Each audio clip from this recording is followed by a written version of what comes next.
The owl. This is the very first warm-up I do every single time I go to play the cello. So it starts standing, you take your bow, and you're just going to rotate gently from side to side.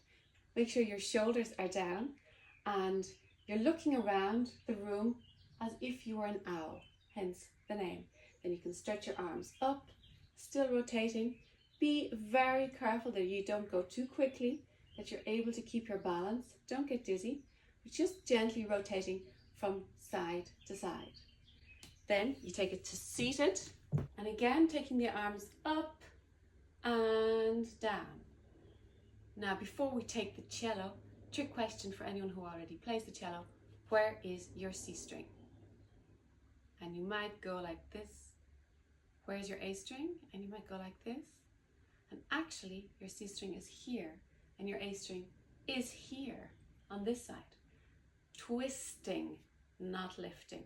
Let's have a look with the cello.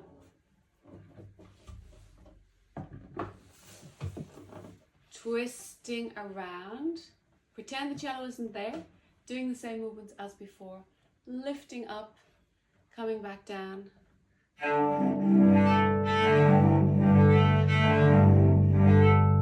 And there's the A string. Make sure to follow me here for more bite-sized cello hacks.